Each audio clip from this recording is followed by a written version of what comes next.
difficultly manageable terms, and ambivalence about whether these shows matter.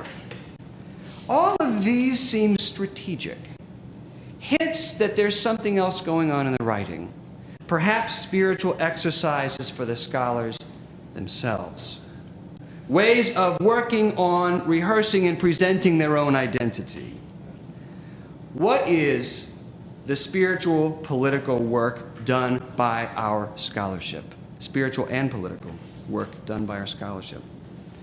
Leonard describes the show he analyzed in his paper as, quote, a provocative yet enormously appealing sight, unquote, especially for a religious analysis. I want to say yes, but I wonder how much we actually know about why. I think it has something to do with the subjectivities of the scholars drawn to this very work. Thank you.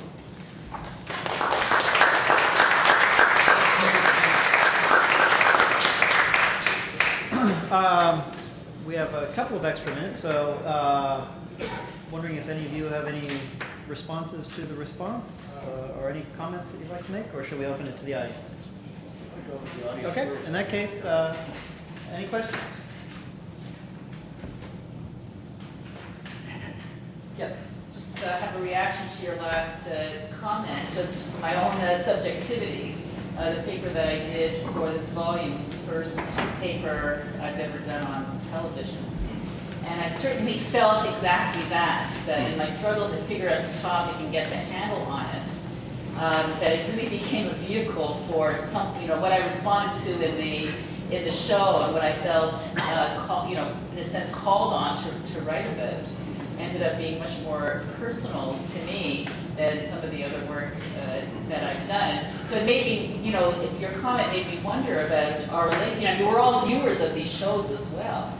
And, what we like and what we don't like, and how our identity as television viewers kind of feeds into that as well, and then feeds back into the way we think about our identity and the ultimate questions and so on.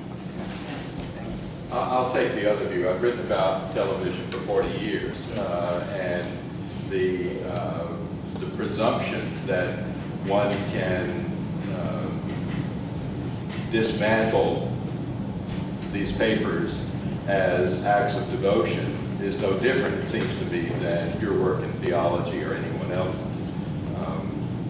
And it is a tad presumptuous to write about them without knowing the shows very well at all. I mean, I think in the field of media studies, we wrestle with the conundrum of the fan as scholar. It's a common topic in the literature. It's widely discussed. It's not something that's unconscious. It's something that we do, and it's very interesting to assume that somehow I may be misinterpreting your final comments.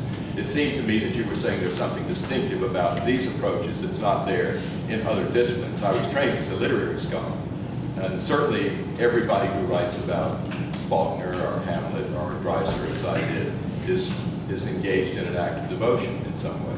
And I assume that's true in theology, which I do not read. I just stand up every Sunday morning and say I believe in one holy Catholic and Apostolic Church, and so from there I have to go somewhere else. I would casually respond. Absolutely. Yeah, no, I appreciate you saying that. I'm well aware of the debates in fan studies about the relationship between academic habitus and fan habitus. I'm very interested in all of that. What I was not trying to say that these forms of analyses are utterly unique in moving in this problematic. We could connect them to other kinds of discourse. That might be, I think, actually pretty helpful in the debate about a politics of scholarly knowledge, right? I think I was trying to actually give, in 10 minutes, a fairly specific analysis of how I saw that working, what the rhetoric was, right?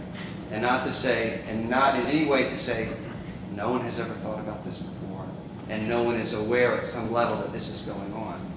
but to ask, since the spiritual and political threats are part of the themes of the papers, to ask, how will that get actualized? Right. That's. But I assume that's asked of theological studies as well, and certainly that particular problem of how these things are actualized is also a major thread in media studies. Right. And that I think is, and there are ways, all of these papers reflect the notion of the ways in which negotiations go on, and without being presumptuous enough to say that our programs that we're writing about actually do have these effects. There is a rhetoric of hesitation all the way through, I think, in most writing about the media, which is written from the humanities perspective, in contrast to the more traditional media effects studies and so on, which does pretend to create an actual effect, or to define an actual effect. So I think there's so many layers of issues that I didn't find in your critique, unless you're saying this is true of every academic field study. Media studies is not a discipline, by the way, it's a broad field. And I think that if in fact this is not true in other fields, then I've been mistaken for 45 years of teaching. No, I would never say that it's only true.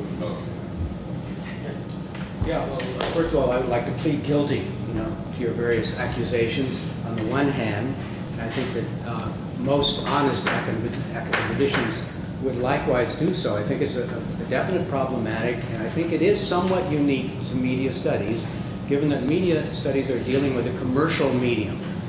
And since most of the people involved in the academic study of commercial medium come from the left, that brings with it an inherent sense of discomfort. And yet one also finds pleasure in these texts, which one also critiques from a deeper socio-political stance, both in terms of their structuring and in terms of their representation. So I think it's a built-in ambivalence there that academics struggle with. And I'm critical myself of my own work and others. I mentioned in my piece, I critiqued the OC and TV in general for getting it both ways, which it does, ingeniously, and quite successfully, as we've seen. But academics are faced with that same dilemma of not wanting to get it both ways, but somehow being stuck in that conundrum of finding pleasure in these texts and trying to sift through, what is responsible pleasure, what is less so, and coming out still somewhat so I think your points are well taken. I think yours are also, Horace. All discourse is political on some level, so it does apply to all fields, but I think there is a specific problematic to television. I don't know about the religious angle, how that really fits into it. But anyway. Sure. Yeah, one comment here, as somebody who's been attracted to doing this work because I'm both a theologian and a historian. And as you talked about systematic theology falling apart, and I think that's pretty true. Systematic theology has been going through a long crisis.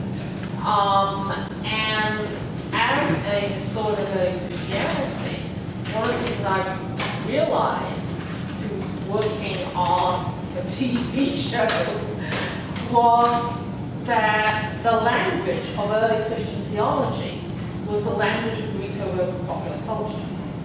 So that theology actually arose not out of the high philosophical and formal discourse. Philosophy wasn't part of popular culture, but for pretty much this sort of level. I mean, this is it's the language of the novels, which are the ancient equivalent of our TV shows.